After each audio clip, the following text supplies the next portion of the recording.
ਸਤਿ ਸ਼੍ਰੀ ਅਕਾਲ। ਤੁਸੀਂ PNCN ਦੇਖ ਰਹੇ ਹੋ। ਖਬਰਾਂ ਦੇ ਇਸ ਬੁਲੇਟਿਨ ਦੇ ਵਿੱਚ ਸਵਾਗਤ ਹੈ। ਖਬਰਾਂ ਦੀ ਸ਼ੁਰੂਆਤ ਕਰਾਂਗੇ ਹੈਡਲਾਈਨਸ ਦੇ ਨਾਲ। ਵੈਨਕੂਵਰ ਤੋਂ ਆਟਵਾ ਲਈ ਨਿਕਲਿਆ ਜੋ ਟਰੱਕਾਂ ਦਾ ਕਾਫਲਾ, 45 ਲੱਖ ਡਾਲਰ ਤੋਂ ਵੱਧ ਫੰਡ ਇਕੱਠਾ ਹੋਇਆ, ਪਰ ਦੱਸਾਂਗੇ ਕਿਉਂ GoFundMe ਨੇ ਇਹ ਪੈਸਾ ਕੀਤਾ ਫਰੀਜ਼।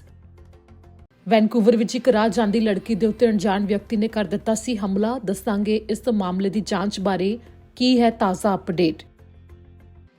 ਕੈਲਗਰੀ ਵਾਸੀਆਂ ਦੇ ਲਈ ਜਾਣਕਾਰੀ, ਇਲੈਕਟ੍ਰਿਕ ਵਾਹਨਾਂ ਦੇ ਲਈ ਸ਼ਹਿਰ ਵਿੱਚ ਹੋਰ ਸਹੂਲਤਾਂ। ਕੈਨੇਡੀਅਨ ਫੂਡ ਇੰਸਪੈਕਸ਼ਨ ਏਜੰਸੀ ਨੇ ਹੁਣ ਕਿਹੜੇ ਪ੍ਰੋਡਕਟ ਦੇ ਲਈ ਚੇਤਾਵਨੀ ਜਾਰੀ ਕੀਤੀ ਹੈ, ਇਸ ਦੇ ਬਾਰੇ ਦੱਸਾਂਗੇ। ਭਾਰਤ ਵਿੱਚ ਕੈਨੇਡਾ ਹਾਈ ਕਮਿਸ਼ਨ ਨੇ ਸਟੂਡੈਂਟ ਤੇ ਵਰਕ ਪਰਮਿਟ ਵਾਲਿਆਂ ਦੇ ਲਈ ਜਾਣਕਾਰੀ ਦੱਸੀ ਹੈ। ਕੈਨੇਡਾ ਵਿੱਚ ਆਉਣ ਤੋਂ ਪਹਿਲਾਂ ਕਿਹੜੀ ਚੀਜ਼ ਦੇ ਉੱਤੇ ਧਿਆਨ ਦੇਣ ਲਈ ਕਿਹਾ, ਇਸ ਦੇ ਬਾਰੇ ਖਬਰਾਂ ਵਿੱਚ ਦਵਾਂਗੇ ਪੂਰੀ ਜਾਣਕਾਰੀ। ਬ੍ਰਿਟਿਸ਼ ਕੋਲੰਬੀਆ ਦੇ ਵਿੱਚ ਮੌਜੂਦਾ ਕੋਵਿਡ-19 ਦੇ ਕਰਕੇ ਜੋ ਹਾਲਾਤ ਨੇ ਤੇ ਤਾਜ਼ਾ ਕੀ ਐਲਾਨ ਹੋਏ ਨੇ, ਇਸ ਦੇ ਬਾਰੇ ਵੀ ਖਬਰਾਂ ਵਿੱਚ ਦੱਸਾਂਗੇ। ਇਸ ਦੇ ਨਾਲ ਹੀ ਬੁਲੇਟਿਨ ਦੀ ਸ਼ੁਰੂਆਤ ਕਰਦੇ ਹਾਂ। ਸਭ ਤੋਂ ਪਹਿਲਾਂ ਤੁਹਾਨੂੰ ਦੱਸਾਂਗੇ ਜੋ ਵੈਨਕੂਵਰ ਤੋਂ ਇੱਕ ਕਾਫਲਾ ਟਰੱਕਾਂ ਦਾ ਨਿਕਲਿਆ ਆਟਵਾ ਦੇ ਵਾਸਤੇ, ਜੋ ਐਤਵਾਰ ਨੂੰ ਨਿਕਲਿਆ ਸੀ, ਤੇ ਇਸ ਦੇ ਵਾਸਤੇ ਜੋ ਫੰਡ ਵੀ ਇਕੱਠਾ ਕੀਤਾ ਗਿਆ ਆਨਲਾਈਨ, ਆਖਿਰ ਆਰਜ਼ੀ ਤੌਰ ਦੇ ਉੱਤੇ ਉਸ ਫੰਡ ਨੂੰ ਫਰੀਜ਼ ਕਿਉਂ ਕਰ ਦਿੱਤਾ ਗਿਆ, ਉਸ ਦੇ ਬਾਰੇ ਦਵਾਂਗੇ ਜਾਣਕਾਰੀ। ਕੈਨੇਡਾ ਤੇ ਅਮਰੀਕਾ ਦੇ ਬਾਰਡਰ ਲਈ ਟਰੱਕ ਡਰਾਈਵਰਾਂ ਦੇ ਵਾਸਤੇ ਜਦੋਂ ਕੋਵਿਡ-19 ਦੇ ਟੀਕਿਆਂ ਨੂੰ ਲਾਜ਼ਮੀ ਕੀਤਾ ਗਿਆ ਤਾਂ ਕਾਫੀ ਗਿਣਤੀ ਵਿੱਚ ਟਰੱਕ ਡਰਾਈਵਰਾਂ ਨੇ ਇਸ ਦਾ ਵਿਰੋਧ ਵੀ ਕੀਤਾ। ਇਸੇ ਨੂੰ ਲੈ ਕੇ ਇੱਕ ਵੱਡਾ ਵਿਰੋਧ ਪ੍ਰਦਰਸ਼ਨ ਕੀਤਾ ਜਾ ਰਿਹਾ ਹੈ, ਜੋ ਕਿ ਲੰਘੇ ਐਤਵਾਰ ਵੈਨਕੂਵਰ ਤੋਂ ਇੱਕ ਟਰੱਕਾਂ ਦਾ ਕਾਫਲਾ ਤੁਰਿਆ ਹੈ ਆਟਵਾ ਦੇ ਵਾਸਤੇ, ਜਿੱਥੇ ਜਾ ਕੇ ਪ੍ਰਦਰਸ਼ਨ ਕੀਤਾ ਜਾਵੇਗਾ। ਤੇ ਇਸੇ ਨੂੰ ਲੈ ਕੇ ਮਦਦ ਵਾਸਤੇ GoFundMe ਦੇ ਉੱਤੇ ਫੰਡ ਇਕੱਠਾ ਕੀਤਾ ਗਿਆ, ਜੋ ਕਿ 4.5 ਮਿਲੀਅਨ ਡਾਲਰ ਦੇ ਕਰੀਬ ਫੰਡ ਹੋ ਚੁੱਕਿਆ ਹੈ ਤੇ ਇਸ ਤੋਂ ਜ਼ਿਆਦਾ ਵੀ ਇਹ ਵਾਧਾ ਹੀ ਜਾ ਰਿਹਾ ਹੈ, ਜੋ ਇਸ ਨੂੰ ਲੈ ਕੇ ਦਾਨ ਲੋਕ ਲਗਾਤਾਰ ਕਰ ਰਹੇ ਨੇ। ਪਰ ਇਸ ਦੌਰਾਨ ਇਸ ਫੰਡ ਨੂੰ ਫਰੀਜ਼ ਕਰ ਦਿੱਤਾ ਗਿਆ ਹੈ, ਜੋ ਜਾਣਕਾਰੀ ਸਾਹਮਣੇ ਆਈ ਹੈ।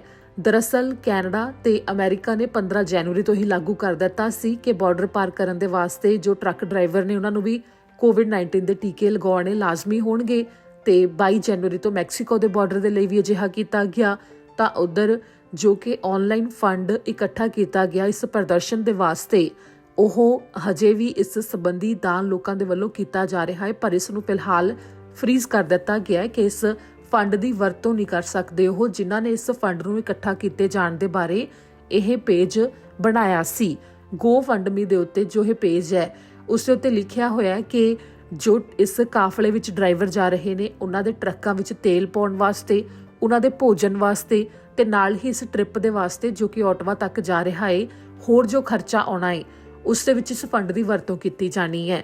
ਪਰ ਦੂਜੇ ਪਾਸੇ CTV ਨਿਊਜ਼ ਨੇ ਇੱਕ ਰਿਪੋਰਟ ਛਾਪੀ ਹੈ ਜਿਸ ਦੇ ਵਿੱਚ GoFundMe ਦੇ ਡਾਇਰੈਕਟਰ ਦਾ ਕਹਿਣਾ ਹੈ ਕਿ ਇਸ ਫੰਡ ਨੂੰ ਫਿਲਹਾਲ ਇਸ ਕਰਕੇ ਫਰੀਜ਼ ਕੀਤਾ ਗਿਆ ਹੈ, ਜੋ ਕਿ ਆਰਜ਼ੀ ਤੌਰ ਦੇ ਉੱਤੇ ਕੀਤਾ ਗਿਆ ਹੈ, ਤਾਂ ਕਿ ਪਾਰਦਰਸ਼ਤਾ ਬਣੀ ਰਹੇ ਕਿ ਆਖਿਰ ਇਸ ਫੰਡ ਦੀ ਵਰਤੋਂ ਕਿੱਥੇ ਹੋਣੀ ਹੈ ਤੇ ਨਾਲ ਹੀ ਉਹਨਾਂ ਦੇ ਕੋਲ ਇੱਕ ਸਾਫ਼ ਰਣਨੀਤੀ ਹੋਵੇ ਜਿਸ ਦੇ ਵਿੱਚ ਇਹ ਸਾਫ਼ ਕੀਤਾ ਗਿਆ ਹੋਵੇ ਕਿ ਆਖਿਰ ਇੰਨੇ ਜ਼ਿਆਦਾ ਫੰਡ ਦੀ ਵਰਤੋਂ ਕਿਸ ਤਰ੍ਹਾਂ ਕੀਤੀ ਜਾਣੀ ਹੈ ਤਾਂ ਕਿ ਇਸ ਦੀ ਦੁਰਵਰਤੋਂ ਨਾ ਹੋਵੇ, ਜਿਸ ਕਰਕੇ ਫਿਲਹਾਲ ਦੇ ਵਾਸਤੇ ਇਸ ਦੇ ਉੱਤੇ ਰੋਕ ਲਗਾਈ ਗਈ ਹੈ।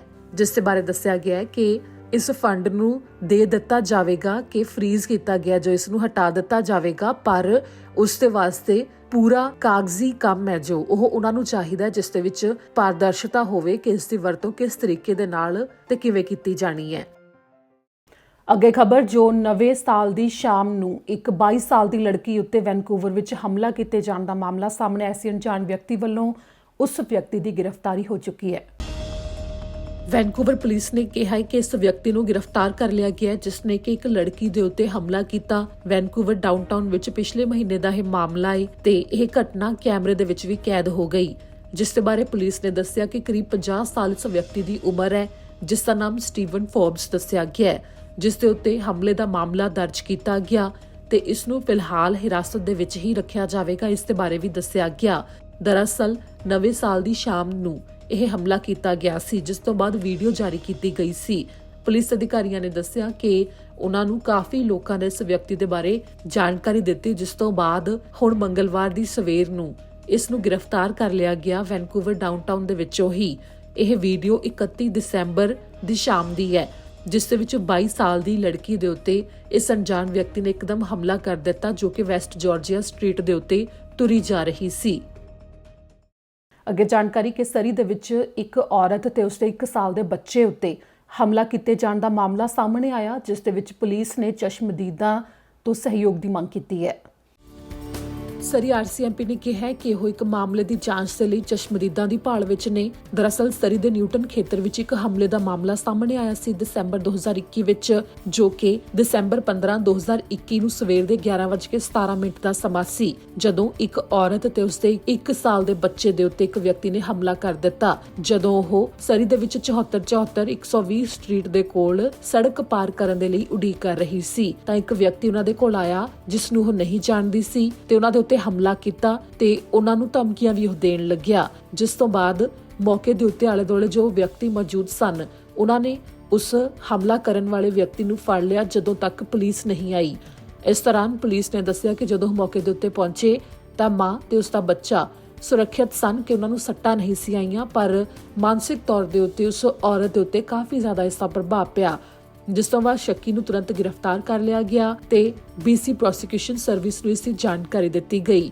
ਇਸ ਦੌਰਾਨ ਪੁਲਿਸ ਦਾ ਕਹਿਣਾ ਹੈ ਕਿ ਆਲੇ ਦੁਆਲੇ ਜੋ ਵਿਅਕਤੀ ਮੌਜੂਦ ਸਨ ਉਸ ਦੇ ਵਿੱਚ ਕਿਸੇ ਨੇ ਘਟਨਾ ਨੂੰ ਵਾਪਰਦੇ ਹੋਏ ਵੇਖਿਆ ਹੋਵੇ ਤਾਂ ਪੁਲਿਸ ਦੇ ਨਾਲ ਸੰਪਰਕ ਉਹਨਾਂ ਦੇ ਵੱਲੋਂ ਜ਼ਰੂਰ ਕੀਤਾ ਜਾਵੇ, ਜਿਨ੍ਹਾਂ ਨੇ ਵੀ ਹੁਣ ਤੱਕ ਕੋਈ ਗਵਾਹੀ ਨਹੀਂ ਦਿੱਤੀ ਹੈ ਤੇ ਉਹਨਾਂ ਨੇ ਇਸ ਘਟਨਾ ਨੂੰ ਹੁੰਦਿਆਂ ਦੇਖਿਆ ਸੀ। ਪੁਲਿਸ ਨੇ ਕਿਹਾ ਕਿ ਮਾਮਲੇ ਦੀ ਜਾਣਕਾਰੀ ਦੇਣ ਵਾਸਤੇ ਸਰੀ ਆਰਸੀਐਮਪੀ ਨਾਲ 604 59 90 502 ਤੇ ਸੰਪਰਕ ਕਰਕੇ ਦੱਸਿਆ ਜਾ ਸਕਦਾ ਹੈ। ਅੱਗੇ ਤੁਹਾਨੂੰ ਦੱਸਾਂਗੇ ਕੈਲਗਰੀ ਵਾਸੀਆਂ ਦੇ ਵਾਸਤੇ ਜਾਣਕਾਰੀ ਹੈ ਕਿ ਕੈਲਗਰੀ ਦੇ ਵਿੱਚ ਕਾਫੀ ਜ਼ਿਆਦਾ ਇਲੈਕਟ੍ਰਿਕ ਵਾਹਨਾਂ ਨੂੰ ਸਹੂਲਤ ਦੇਣ ਦੇ ਵਾਸਤੇ ਚਾਰਜਿੰਗ ਸਟੇਸ਼ਨ ਹੋਰ ਲਗਾਉਣ ਦਾ ਐਲਾਨ ਕੀਤਾ ਗਿਆ ਹੈ। ਜਿਨ੍ਹਾਂ ਦੇ ਕੋਲ ਇਲੈਕਟ੍ਰਿਕ ਵਹੀਕਲ ਨੇ ਕੈਲਗਰੀ ਦੇ ਵਿੱਚ ਉਹਨਾਂ ਦੇ ਵਾਸਤੇ ਸਹੂਲਤ ਹੋਰ ਜ਼ਿਆਦਾ ਵਧਾ ਦਿੱਤੀ ਗਈ ਹੈ, ਕਿਉਂਕਿ ਇਲੈਕਟ੍ਰਿਕ ਵਹੀਕਲਸ ਦੇ ਵਾਸਤੇ ਚਾਰਜਿੰਗ ਸਟੇਸ਼ਨ ਨਵੇਂ ਸਿਟੀ ਆਫ ਕੈਲਗਰੀ ਦੇ ਵਿੱਚ ਲਗਾਏ ਗਏ ਨੇ। 20 ਨਵੀਆਂ ਥਾਵਾਂ ਦੇ ਉੱਤੇ ਇਹ ਸਟੇਸ਼ਨ ਲਗਾਏ ਗਏ ਨੇ। 2 ਤਾਂ ਚਿਨੂਕ ਪਾਰਕ ਐਂਡ ਰਾਈਡ ਦੇ ਉੱਤੇ, 2 ਬ੍ਰੈਂਟਵੁੱਡ ਪਾਰਕ ਐਂਡ ਰਾਈਡ, 4 ਲਗਾਏ ਗਏ ਨੇ ਸਿਰੋਕੋ ਪਾਰਕ ਐਂਡ ਰਾਈਡ, 2 ਲਗਾਏ ਗਏ ਨੇ McKnight Westwinds Park and Ride, 2 Southland ਲੇਅਰ ਸੈਂਟਰ, 2 ਵਿਲੇਜ ਸਕੁਅਰ ਲੇਅਰ Centre, 2 Thornhill Aquatic and Recreation Centre ਤੇ 4 ਲਗਾਏ ਗਏ ਨੇ ਵੀਵੋ ਫॉर ਹੈਲਥੀਅਰ ਜਨਰੇਸ਼ਨਸ। ਇਹਨਾਂ ਥਾਵਾਂ ਦੇ ਉੱਤੇ 20 ਨਵੇਂ EV ਚਾਰਜਿੰਗ ਸਟੇਸ਼ਨਸ ਲਗਾਏ ਗਏ ਨੇ।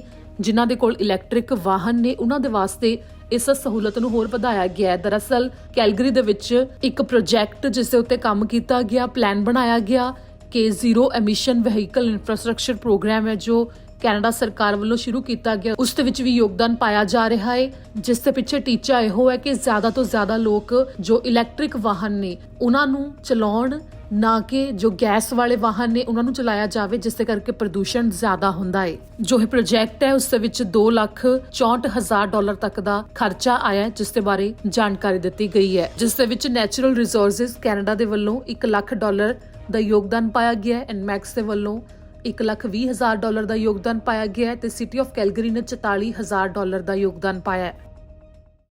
ਬ੍ਰਿਟਿਸ਼ ਕੋਲੰਬੀਆ ਦੇ ਵਿੱਚ ਹੜ੍ਹ ਆਏ।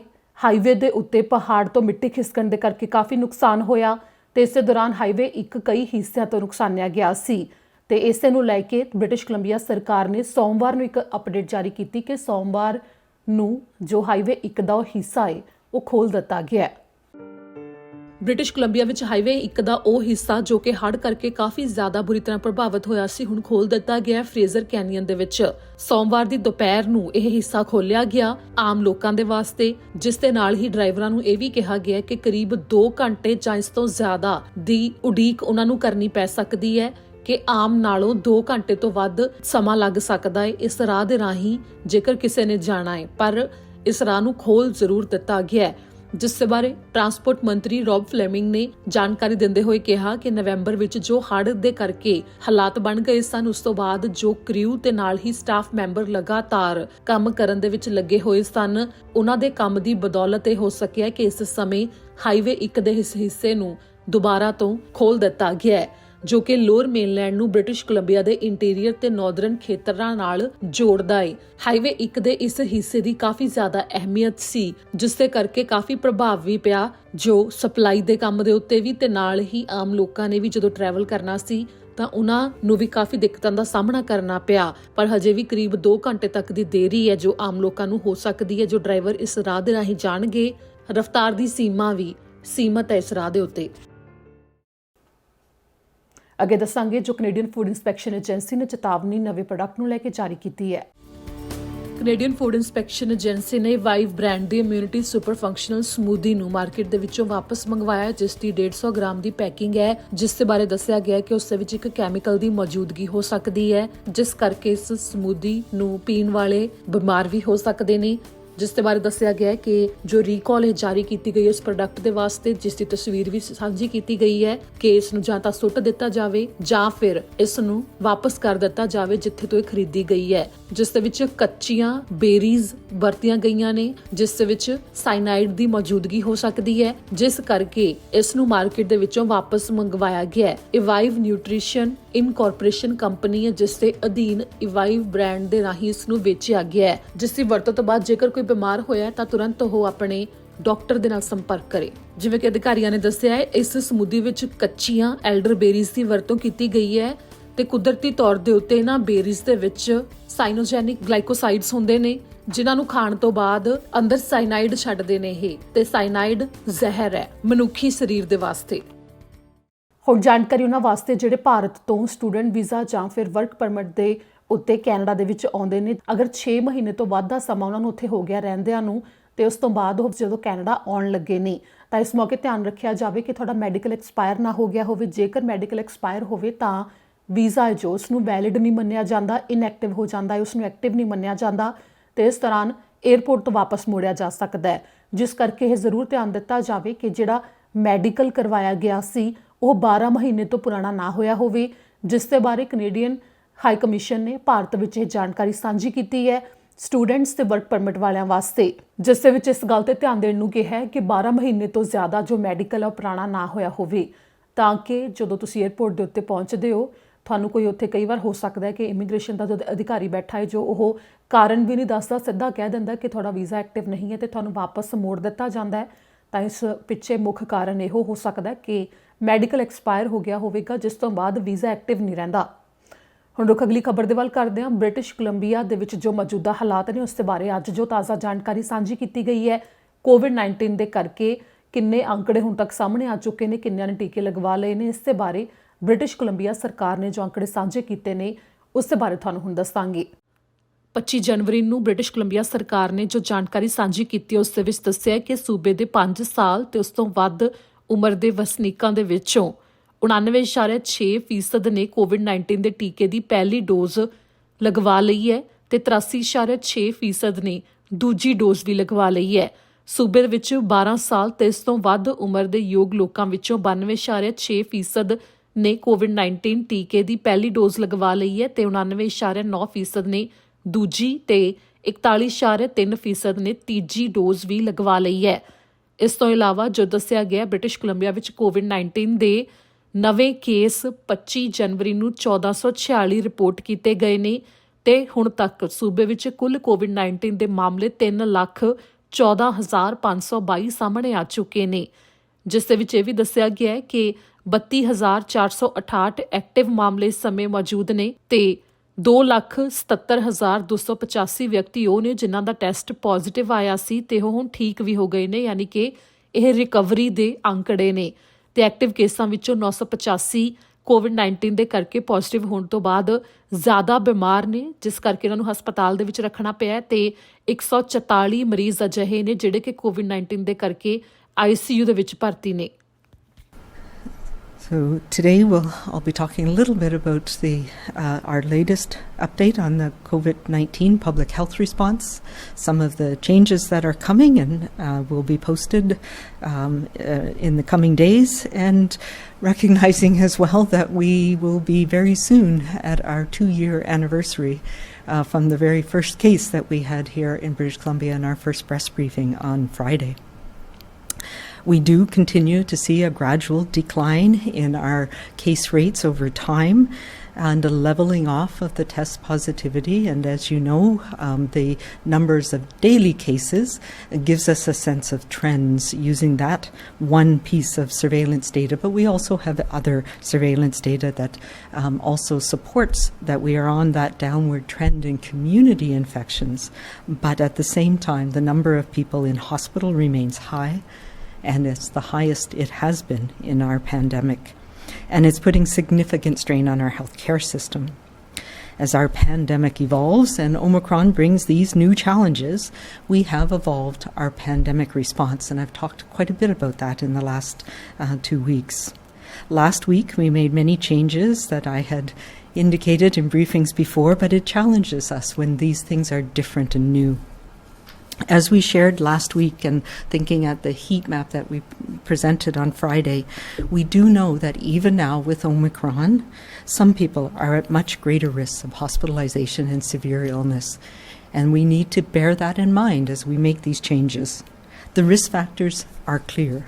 Number one and most important, and one of the reasons why we are getting through this wave in the way that we are, is vaccination status. We know that vaccines make a difference. A tremendous difference.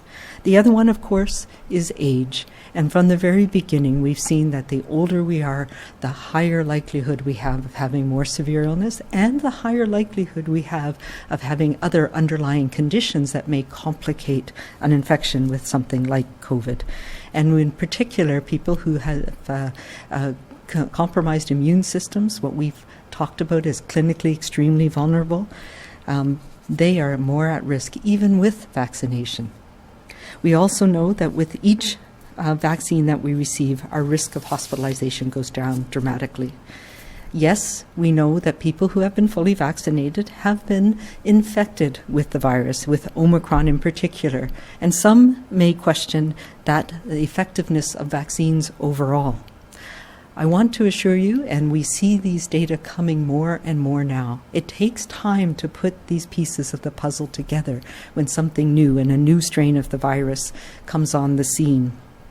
We now have had another month of time since Omicron came on the scene, and we are seeing more and more pieces of this puzzle come together.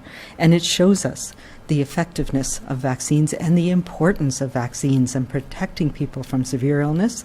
And also now, of course, there's more and more data that shows that the booster doses also protect against infection, even with Omicron. We do, however, need to continue the number of measures that we have in place in the community, and those also have been working to try and mitigate those risks, even when there is risk of milder disease. So with that in mind, we will be extending the BC Vaccine Card program through to June 30th, and it will continue to apply to people over the age of 12. If we are in a better place before June 30th, however, we will look to make adjustments early.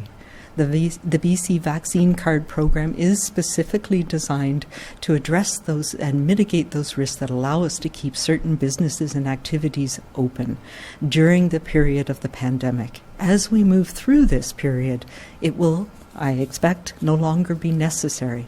But right now, it is one of those important tools that we have. ਇਸ ਦੇ ਨਾਲ ਹੀ ਮੈਨੂੰ ਦਿਓ ਇਜਾਜ਼ਤ। ਸਤਿ ਸ਼੍ਰੀ ਅਕਾਲ।